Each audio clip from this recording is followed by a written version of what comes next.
Donald Trump walked into the G7 and the whole world fell in line, literally.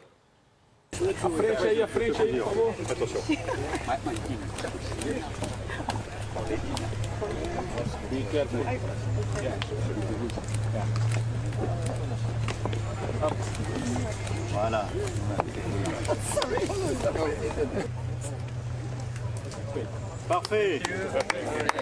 Eh bien, proposez to join the concert. Thank you. Oil's down to $70 a barrel. Dow smashing records. Iran signed on the dotted line, and Trump did it all before dinner, which, by the way, is on Macron. I was leaving in the afternoon, and then the French president, who happens to be a very nice man, invited me to dinner at Versailles. And Versailles is not a gold leaf. Versailles is the real deal. And I said, I'd like to do it. I mean, you know, all it means is that I get home later in the evening, meaning early in the morning, and I'm not a big sleeper anyway. Everybody wants a piece of 47. Qatar's first in line. This time, they didn't bring a check. They brought a fortune. Qatar is going to be investing much more than $1 trillion in the United States. We have over 18, it's going to be 19.4 or so when it figures out. But, you know, we set a record. There's never been anything like it. No country in history has had that kind of investment. The Germans couldn't swing those numbers, so they went custom.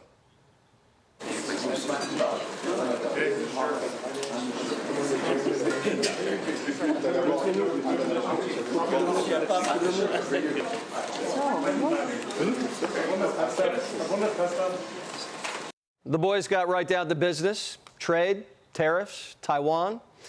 Try again. Everybody wanted to talk about Iran.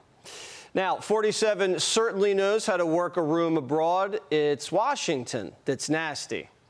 Very nice-looking person. Is he from your country?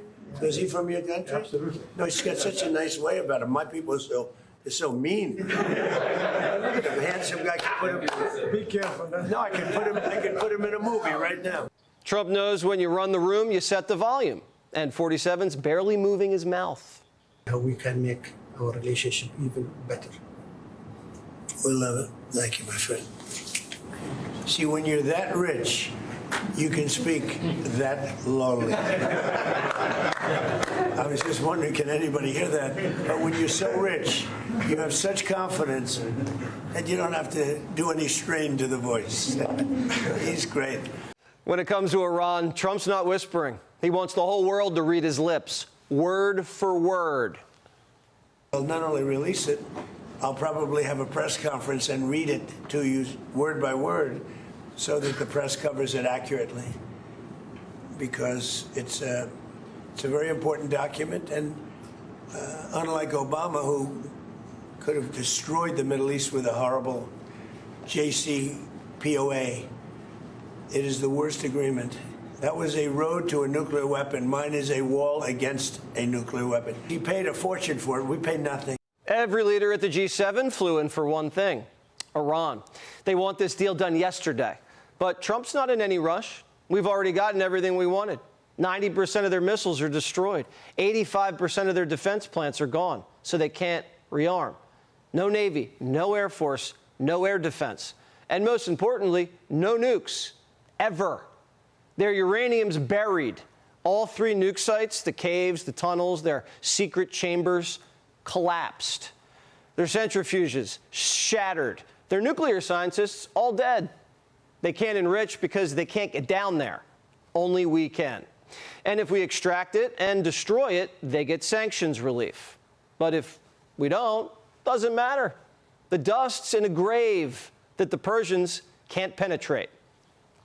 Has Iran said they would welcome the U.S. coming in? How specific? Iran will be just fine. What's happening is that at an appropriate time, there's no rush at all. We have cameras from space on it. We know everybody that goes there, which is like nobody. The B-2 bombers hit it. The entire mountain collapsed inside it. It's a very tough excavation.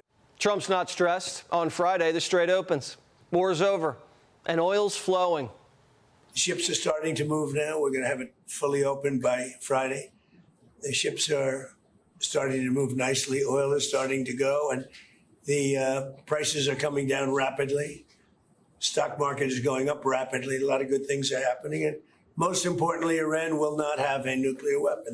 The Obama deal was 159 pages long. The media didn't even read it. They just called it genius.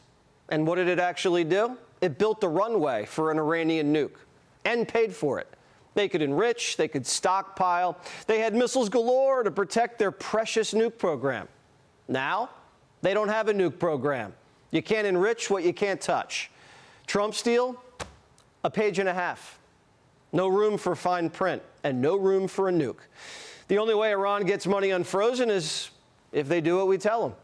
If they make mischief, which they might, the bank closes, the blockade goes up, and it's bombs away. Kamala says she wishes the Ayatollah was still rich, armed, and alive. If you were president, does that war even happen? So are we going to have this conversation? I'm happy to. Sure, yeah. First of all, this is a war the American people did not want.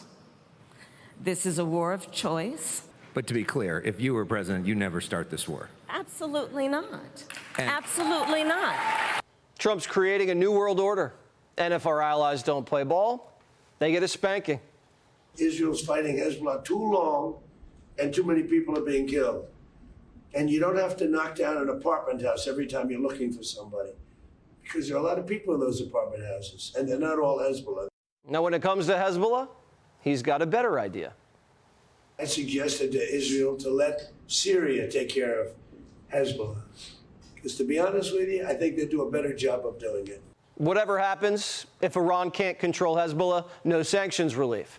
So they either tell them to stand down and get paid, or they let them fight, they die, and they don't. We have the cards, and if they don't honor the commitment, we'll figure out what to do when we get there. I would say that means go back and resume bombing. It could. It could be. And he would, I don't think he would hesitate. It could mean the blockade goes back on, Sean. It could mean a lot of things, but what the president has said is he doesn't want to do those things. He wants Iran to be a normal country. They've got to act like it. And if Iran gets frisky, read his lips just one more time. They will not develop, purchase, buy, or any other thing. They're not going to acquire a nuclear weapon. If they do, all hell will rain down on them. Everything's breaking Trump's way. Iran's nuclear ambitions are toast, their military's been throttled, and their economy sustained $1 trillion in damage. Every objective Trump laid out on the very first day of the war has been achieved. But because Iran's a police state and severely wounded, they're cherry-picking from the term sheet and spinning that they're getting all this money up front as part of a PR campaign to save face. JD was on the 5 today and addressed those leaks. Listen. Yeah, so Jessica, let me address a couple of things, because I think you're making the same mistake, unfortunately, that a lot of the Iranian propagandists make when they talk about this, like which the is Wall Street Journal? They talk about the benefits to the Iranians without any of the things the Iranians would have to give up and have to change in order to get those benefits. So we're fundamentally saying if the Iranians transform how they interact with the world, we will transform how the world economy interacts with Iran. But if they don't do any of that stuff, they don't get any of these benefits. So don't be a panicking. Primetime's been briefed on the deal. You know the damage that's been done to the enemy. You've seen it. You've heard it. You'll see the text soon, word for word. Jim, be sure to like and subscribe for all the Fox News latest on YouTube and catch full shows streaming now on Fox One.